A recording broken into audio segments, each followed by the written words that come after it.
Hari ini, Alia tampak sangat anggun dengan pakaiannya yang sederhana. Ia turun dari tangga bagaikan seorang putri yang turun dari kereta kencananya. Semua yang melihat Alia terpukau, terutama Dahlan. Ia sangat terpukau dengan aura kecantikan sang istri. Semenjak hamil, Alia memang terlihat sangat berbeda. Ia lebih suka mengurus dirinya, harus tampil dengan cantik. Jika ia tidak cantik, maka ia tidak akan keluar kamarnya. "Cantik banget anak mama," ujar ibunya Alia. "Benarkah, Mah?" Senyum Alia mengembang mendengar pujian dari sang ibu. "Iya sayangku, kamu cantik banget. Kenapa tidak dari dulu kamu berpenampilan seperti ini istriku?" jawab Dahlan antusias. "Jadi, maksud kamu aku dulu terlihat jelek?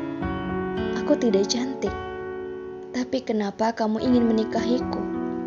Wajah Alia sedih, matanya mulai meneteskan air mata. Alia sangat sensitif dengan perkataan Dahlan, seolah-olah menghina dirinya. Ayahnya Dahlan melotot tajam ke Dahlan. Ia marah dengan Dahlan yang berkata seperti itu, menyinggung mantu kesayangannya.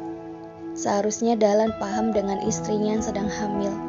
Sangat sensitif, dengan mudahnya tersinggung. Dahlan menggarukkan kepala belakangnya yang tidak gatal. Selama Alia hamil, apapun yang dilakukan Dahlan selalu saja salah di hadapan Alia. Kedua orang tua Alia pun menatap tajam ke mantunya. Alia mengadu apakah ia jelek. Soalnya Dahlan mengatakan ia jelek. Beberapa kali mereka semuanya menjelaskan ke Alia, namun Alia tidak percaya sama sekali. "Sayangku, maafin perkataanku membuat hatimu terluka. Aku mohon jangan nangis lagi ya sayang. Kamu sangat cantik istriku. Tidak ada wanita di bumi ini yang bisa mengalahkan kecantikanmu istriku." Bujuk Dahlan berusaha mengembalikan mood sang istri.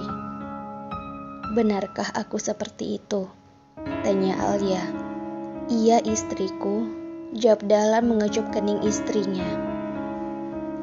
Senyum Alia kembali mengembang di wajahnya. Ia sangat bahagia mendapatkan pujian sang suami.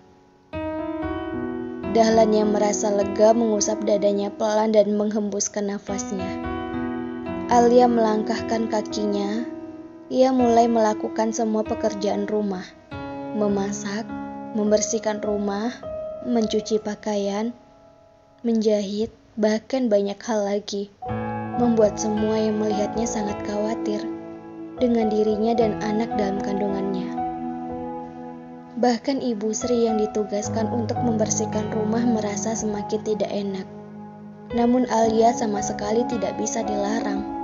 Jika dilarang, ia akan ngambek dan menangis. Pada akhirnya semuanya ikut membantu Alia, karena mereka tidak ingin Alia kecapean. Alia sangat bahagia, karena semuanya sudah terlihat bersih dan tertata dengan rapi.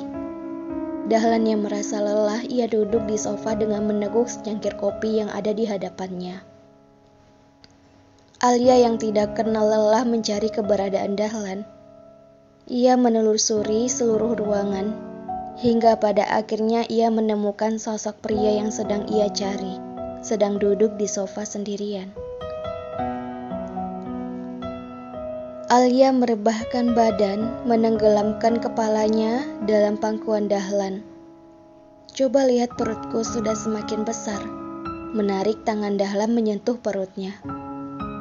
"Aku mau minta maaf sama kamu," lanjutnya kembali. "Maaf? Untuk apa? Kan kamu tidak salah istriku," jawab Dahlan bingung dan terus saja mengelus perut Alia. "Aku salah. Karena hingga saat ini aku belum juga mengingat siapa kamu. Kenangan apa yang sudah kita lalui bersama hingga kamu bisa mencintaiku," jawab Alia sendu. Mulai nampak mata Alia yang berkaca-kaca. Dahlan mulai panik melihat sang istri menangis di pangkuannya. "Sayangku, istriku, tidak perlu kamu meminta maaf dan menyalahkan dirimu. Ini bukan kesalahan kamu, sayang. Semuanya ini terjadi karena sebuah kecelakaan. Gak apa-apa kalau kamu belum mengingatku, sayang. Yang penting kamu selalu bersamaku. Dan sebentar lagi kita akan menjadi orang tua. Aku akan menjaga kalian segenap raga dan jiwaku." Jawab Dahlan melirik wajah istrinya. Dahlan hanya tertawa kecil. Ternyata ia hanya berbicara sendirian. Sedangkan istrinya sudah terlelap di pangkuannya. Dahlan menggendong tubuh Alia ke kamar, menidurkan Alia di atas kasur yang empuk, mengelus lembut kepala Alia dan mengecup kening Alia, tidak lupa dengan kecupan di perutnya Alia. "Istriku, tingkah laku kamu membuat aku semakin gemes. Tidurlah istriku, kamu pasti sangat lelah. Seharian ini membersihkan rumah," bisik Dahlan lalu meninggalkan Alia yang tengah terlelap.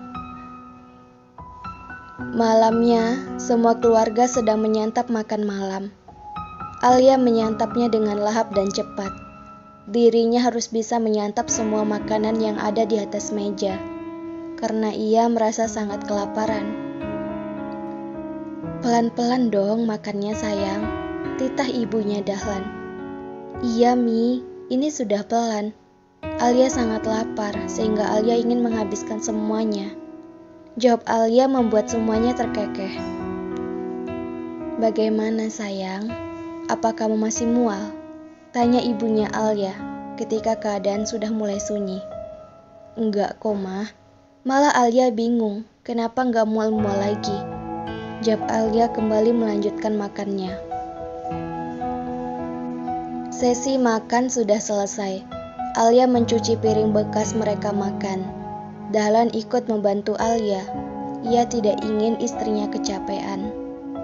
Selesai mencuci piring, Alia mengajak Dahlan untuk menatap langit malam yang dihiasi dengan bintang-bintang yang berkilauan.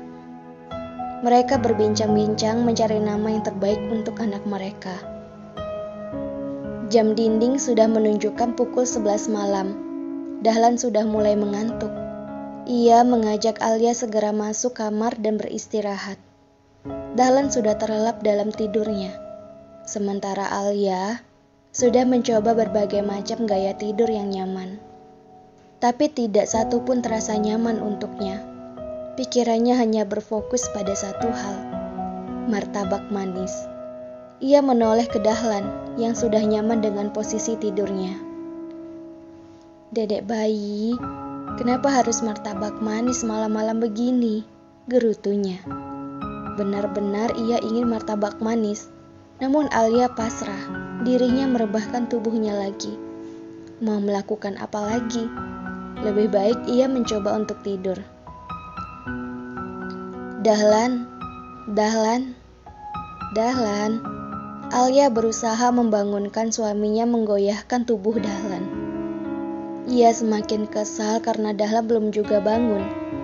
"Dahlan, ayo bangun, aku ingin martabak manis," teriak Alia berhasil membangunkan suaminya. "Iya, kenapa istriku? Kamu mau apa?" "Gitu kek, bangun. Aku mau martabak manis. Bukan aku yang mau, tapi si dedek bayi," ucap Alia melengkungkan bibirnya ke bawah. "Anakku sayang lagi ingin martabak manis ya? Tunggu ya, papi beliin kamu martabak manis dulu. Jangan rewel ya di dalam sana," ucap Dahlan mengelus dan mengecup perut Alia. Alia tersenyum sumringah.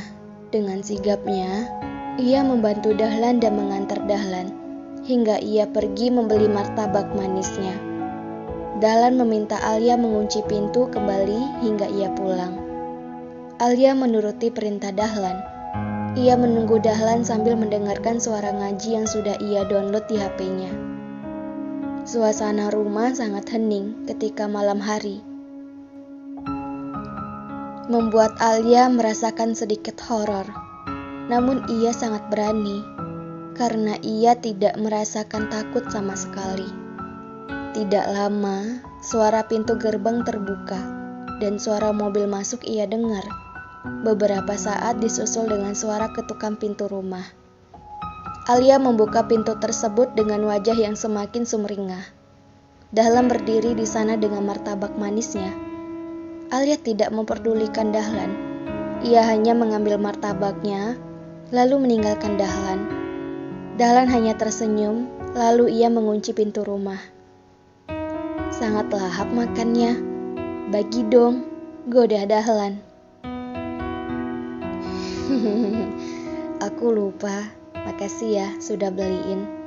Nih satu saja buat kamu ya. Selebihnya aku yang makan. Alia menyengir, sedangkan Dahlan hanya mengkacak rambut Alia. Martabak tersebut ludes dimakan oleh Alia. Kemudian mereka kembali beristirahat. Barulah Alia bisa terlelap. Dahlan merangkul istrinya, sehingga posisi mereka berpelukan. Hai novelers yang Mimin cintai, bagaimana kisah Alia dan Dahlan? Apakah kisahnya sudah mulai membosankan? Atau semakin membuat novelers kepo? Kuy, mari kita saksikan terus kisah Alia dan Dahlan. Alhamdulillah sekarang kita sudah masuk ke tahap episode 7. Wah, sudah episode 7 saja ya novelers. Dan kali ini Alia sedang mengandung. Kepo dong, harus kepo lah, ya kan? Semoga saja semuanya tidak bosan mendengarkan kisah Aku Tidak Tahu Dia Suamiku.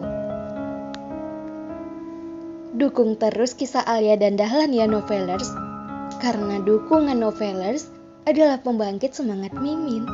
Love you all, sayang kalian semuanya deh. Selamat menyaksikan, bersambung.